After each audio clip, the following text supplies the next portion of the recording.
You're listening to The Dan Nicholl Show. My guest on the Dan Nicholl Show this week has been lined up for months and months and months, but every time we speak to his management team, who then contact his agent, who run it by the PR department, he's off shooting another movie, or he's doing a one-man show, or he's creating content for one of the 86 different characters with which he infests Instagram. But we finally got him, and only on the condition, Rob van Vuuren, I had this from the legal department of your management team, that I have to introduce you not as award-winning actor, not as extraordinary comedian, not as one of the most creative forces to have hit Instagram in years, but as the guy from the Leon Schuster movie, because I know that's your favorite way to be referenced. And in fact, I remember when we had you on the TV show and I mentioned that your head just dropped because there are still people to this day who, despite the extraordinary body of work that you have one reference point. You know what? I've come to really embrace it. I'm at peace with it now. It's such a kind of cornerstone of South African culture, and to be a part of that, so I'm happy with that. I'll take it, Dan. Thank you. Well, let's get Leon on the show and get his recollections of it. It's one tiny bit of everything you've done, and yet I have this feeling that this reinvention of Rob van Vuuren over the last couple of years, as you've found these little niches on social media that you've carved out for yourself with these incredible characters led by the infamous Namaste Bay, that have got you this new legion of followers right around the world. And that one in particular, who's such a wonderfully off-the-wall character who plays off modern society so brilliantly. How did that come about? Was it a gradual, or did you just wake up one morning and think, aha, I have an idea? It kind of it came through my own personal experience in the kind of alternative health and wellness space, through my own personal experience as me and my wife went through a separation, and we did everything to like do it as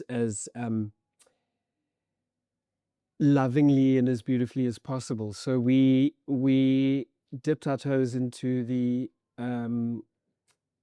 that space, the healing space, the deep healing space, Dan, and it was incredibly cathartic and healing, and amazing experience. But I guess as a comedian and as a satirist, you absorb everything about this space, and there are obvious pitfalls to the space. There's a lot to be satirized in that space, from spiritual coercion via privilege and entitlement, cultural appropriation, manipulation, when people are really in a very kind of vulnerable space. So I think I was just kind of absorbing that all the time, not really thinking about it.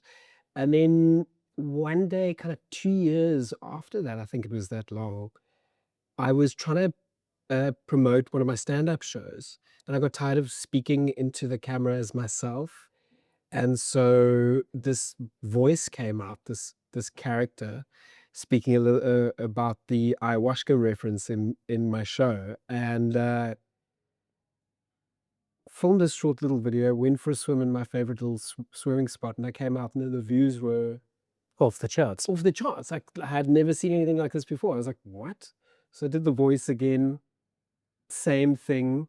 By the fourth one, I think, like, hit 1 million views really, really quickly, was being shared around by like super famous people, and I was like, shit, okay, I guess I'm doing this guy now. What have I done? Yeah. And then, wrote a show based on the character, just kept trying to put out as much content as possible in the character, build his mythology, just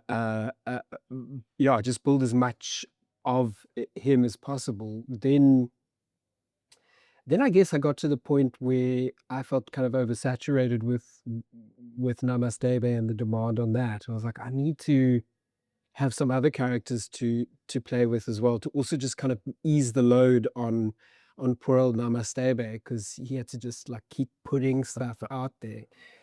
And then I just started messing around. I decided to bring Twaki back because why the hell not? And he is much loved. He is much loved. The snore was in the cupboard calling for me, so I dusted it off and stuck it on my face. Yeah, and then playing around with face filters.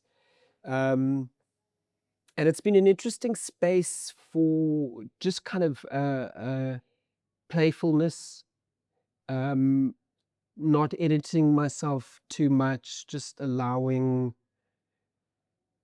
myself to just kind of be free with it and see where it goes. It kind of gives you this one-man sketch show that you can pop onto stage when you feel like in the character that catches your fancy. Yeah, I'm starting to think about that now, like how to do a show where I can have all the characters in there. Yeah, I don't know. I'm gonna play with the other characters a little bit longer and see where they go. But it seems like it would be a natural progression for it. It seems to be both a space where you're having a lot of fun, that goes without saying, but also kind of very comfortable with where you are, which I think has come after a period of there's some challenges for Rob van Vuuren. You mentioned a split with your wife. There's the hijacking as well. There was a lot that didn't really go according to plan for Rob van Vuuren, and you've had to bounce back from quite a bit.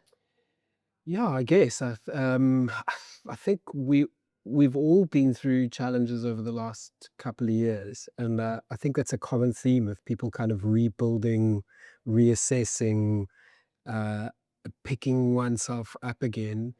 And for me personally, I found all of those challenges and the journey to get here incredibly rewarding and humbling and grounding. And it's gotten me to a space where I think I'm putting less pressure on myself and I am having a little bit more fun with it. And the thing when you take stock as well, I think as certainly as performers, we're so focused on like the next thing, and getting to uh, uh, that that unseen level that you're always kind of searching for. Um, and I guess being able to take stock of everything, I realized, geez, I'm already doing it. I'm already doing the thing I dreamt about as a kid. Um, and as challenging as this career can be, and you can obsess about getting the thing that you think you really want, that falls away. There's always something really interesting around the corner, and my career has been incredible. I've had the most amazing experiences, and I will continue to have incredible experiences. They won't always be the things that I think I want, but they will very often they turn out to be the things that I need. And I've gotten to the point now where I'm like, I'm actually really happy with where I've gotten to, and I'm excited about what's next. I don't know what's next, but I'm excited about it. You mentioned Rob as a kid, and there is an element to you which makes me wonder, were you the kid who sent multiple teachers into psychiatric care, given this ability to be 7 different people at the same time, or were you actually quite a good and well-behaved student? Geez, I wonder what my Now answer this, teachers because would say. we've actually interviewed 7 of your teachers. God, We I was just thinking, they're all wearing white jackets. there's definitely some teachers that would remember me not so fondly. They're still burning Rob van Vuuren effigies on the. High school, there were high school teachers that I terrorized a little bit. A mutual disrespect, but for the most part, I was actually a really good student. I was really sweet, good boy, Dan. I'm a good boy. And were you a student who always thought this is kind of where I might end up, or were there dreams of being a plumber or an astronaut? Or I just knew from the youngest age what I wanted to do. I was like insufferable as a child. I would write poetry and force my family to watch me perform it. I would write plays and get my like classmates to act. Such a douche. Friendless Rob. Yeah. And like I remember the first play I ever watched, my mom took me to see play at the Guild Theatre in East London, and it, like, just totally blew my mind. And she always kind of encouraged, a rich cultural life. And she took me to the National Arts Festival in Makanda, Grahamstown is what it was called then, and I was like in high school, and that also was like a defining moment for me. I remember watching like The Goonies when I was a little kid, and seeing that movie and going, I want to be one of those kids. I want to, not in the sense that I want to be on that adventure. I want to be an actor acting in a movie, going down all those slides and doing all those things. So at this point, most people have paused the podcast and are Googling The The Goonies. Goonies, see? Aging yourself visibly here, Mr. Van Vuuren. Yes, yeah, totally. I mean but it was that The Goonies was a defining movie in my upbringing. Yeah. I've given in jest the defining movie of your career when we started the show, being the Leon Schuster, but you've appeared in so many things and not many people know them. And I'll see you'll pop something up on social media, and here you are playing a mercenary in a Polish action movie, or here you are playing a Lothario in a Romanian love fest, or you've ended up in some really interesting places as an actor. Yeah, totally. What were the most bizarre? What were the ones that were just strangest, coolest, weirdest?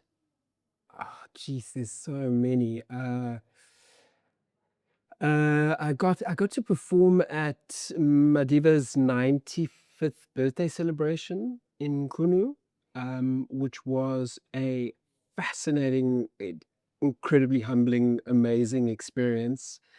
Yeah, the table where he was seated, Thabo Mbeki and Jacob Zuma were seated there, were there as well. It was just after Polokwane, so there was a lot of tension between them. Kenneth Kawunda was in the table in one of his like fancy suits. Bantu Hulamisa was the MC. He was amazing.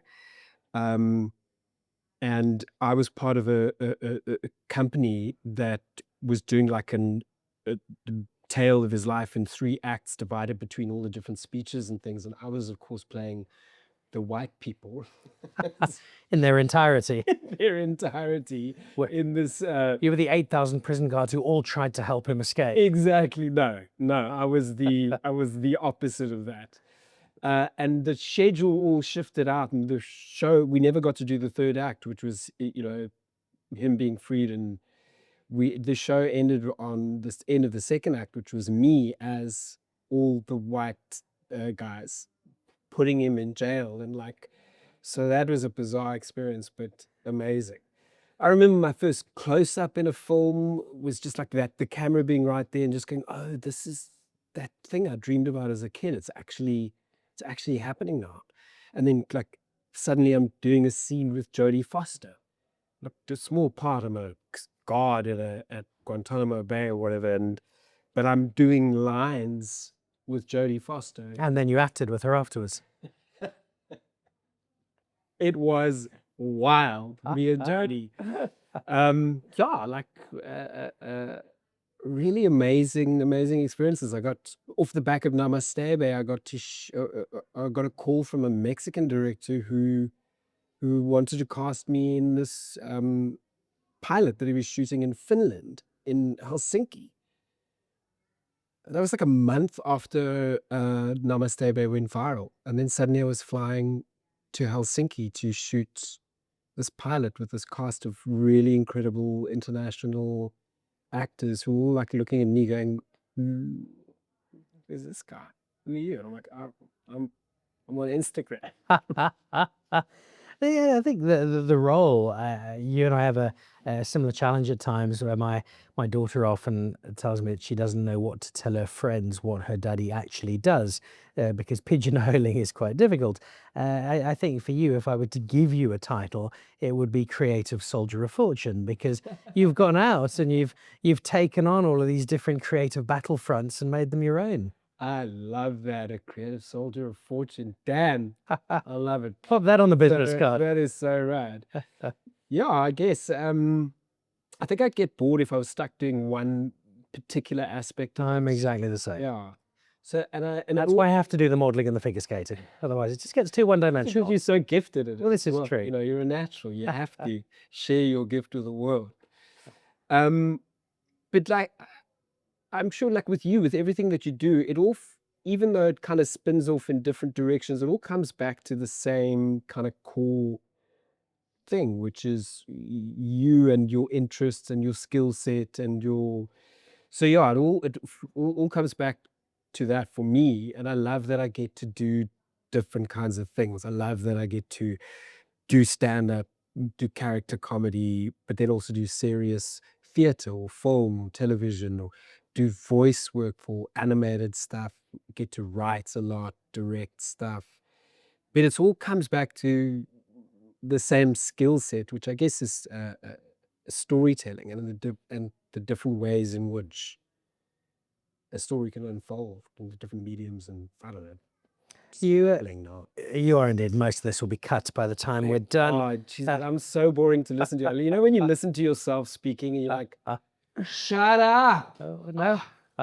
Well, as you go back to your vodka and kombucha, the other role you have, and it's one when you delight in above all others, as much as you love the acting and the comedy and the physical theatre and the proper theatre and all of it put together, it's Rob the Dad, where I've seen you absolutely glowing, and it's so lovely to see because you've got an extraordinary relationship there, and it is clearly something that's just so completely meaningful to you. Yeah, geez, I mean, I don't even know how to put into words how amazing it is to be a dad. It's the scariest, most terrifying, most the highest stakes thing that I've ever got involved in, and I am deeply, deeply unqualified to be a parent. But I have an amazing child. She's incredible. She's so rad, and we do really have a really, really strong bond. We get on like a house on fire. Very similar sense of humor. I find her absolutely hilarious. Yeah, she's 14. Can I swear in this thing? Can you beat me out? Well, our audience is mostly young children, but go ahead. I'm not gonna swear. You know what she's 14 going on FU, Dad. That's like that's the age she's at. It's a lot, but it's also so rad. Like I love who she is. I love who she's becoming. She challenges me. She delights me. I love it a bit. It also gives you that emotional anchor, I'd imagine, in this world where everything else, you're traveling the world, you're being Rob, this famous, successful actor, creative person, but you've always got that person at home who, certainly my daughter is 10 years old. Nobody brings me back down to earth with a one-liner than 10-year-old Erin Nicholl. Yeah, yeah, yeah. They tear you down. They don't know how cool we are, Dan. They don't know. I'm like, keep telling her. Do you know how cool I am? I'm very cool. I try and demonstrate with things like walking into her classroom and singing to her friends. Oh my God. And apparently this is not What are you accepted doing? cool. What are you doing? She's asked if she can have me adopted. You're gonna scar her. Look, every parent's job is to embarrass their children. I've already started writing her 21st speech with exactly that in mind. I started making a list. Yeah, mine will be delivered shirtless on top of a table. Erin, darling, if you're listening, Daddy's only joking. No, I'm not. You've done so much already, and if you were to draw a line under it and say, right, I've had enough, I'm going to go and live amongst my people in Fishhook. I think you're still by 32 years the youngest person in Fishhook. I'm going home to just call it a day on the entertainment career. It would be with a staggering CV, and you could be enormously proud of it. But you would not do that because that's not who you are, and this creative force burns so brightly within you. Are there still things, be it the biopic of a young Willem Dafoe, or taking Namaste Bay to the big screen, or what's still in the I would like to tick this box category? Oh, you know, this now goes in direct kind of opposition of what I was saying of not chasing the next thing, because I do firmly believe that things are going to happen that are going to be. Oh God, microphone is attacking me, Dad. I just want to do more. I just want to do more of what I'm doing. And there's like, it's not like a specific goal I have in mind. Like, oh, I'd love to do a movie, you know, directed by the Coen brothers. Of course I'd love to. But I'm just like, I'm receiving whatever's coming my way and being surprised by it. I've got some cool projects in the pipeline. I've got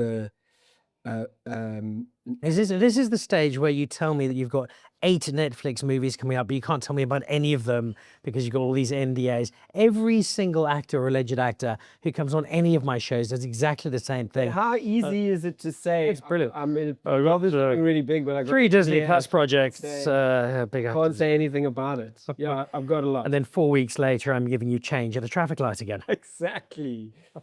No, I got an animated, excuse me, an animated feature film adapted from a play that I wrote, based on a play that I wrote. That's it's been in kind of production for years. It's called Electric Juju.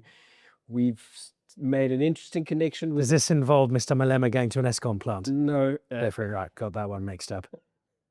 it has nothing to do with Julius Malema. It's just, unfortunately, that's the title of the film. We might need to change it now that you've brought that up. Yeah, I hope I'll speak to them. But there's some exciting kind of movement there. Something might be happening. I do have a film coming out this year called "Don't Let's Go to the Dogs Tonight" that Beth Davis directed. I got to play with her, which was absolutely incredible. But that's all I can say about that because I have signed an NDA about that. There's another really cool film that I shot last year, or the year before, called The Trek, which for a long time it had production difficulties and that we weren't able to finish it. But I've just found out that they've recently finished it. It's this really, really cool kind of horror, supernatural period piece set during the Great Trek times, in which I play a very, very bad man who only gets badder. Are you not sick of being typecast? No, never, never. Cast me as the bad guy every time. The bad guy is way more fun to play. Exactly. Way cooler. Yeah. So I don't know. I still want to tour Namaste Bay to Australia. I'm pretty sure that's going to happen at some point this year. Australia, New Zealand. Got to get it to the States at some point. Yeah. So there's definitely things that I'm looking forward to, but I love Fisher. I love being in Fisher. I'm so happy to be there. If I get work that just keeps me there, that I can just keep walking across to the beach. If someone pays me to do Instagram videos, damn, that's it. My career is over. That's all I'm going to do. I think what you're inferring is that people do need to be paid to stay in Fishhook.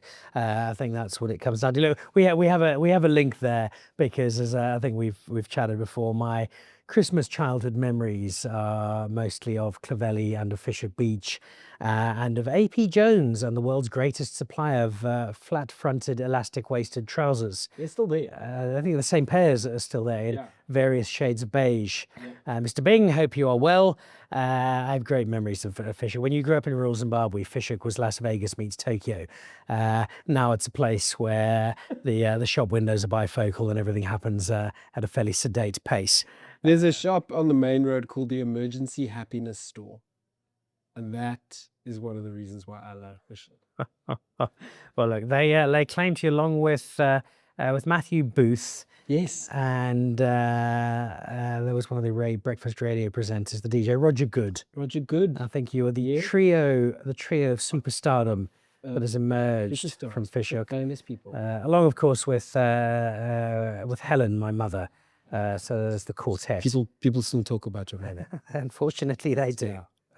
That is the woman who broke her leg falling off a table dancing at my wedding. I have no doubt they still speak of her from her days in Fishhook.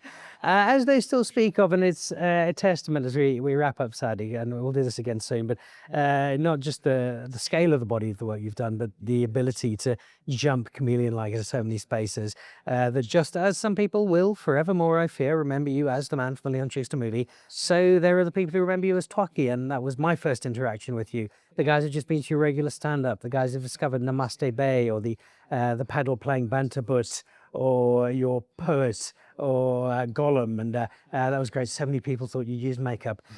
You've got all of these amazing people, and your of all the things I love and admire about you, your dexterity as a performer, and to be able to jump from serious to wonderfully silly in an instant is something not many people can do. So you've given many joy over the years, Rob van Vuuren, and I am certainly on that list.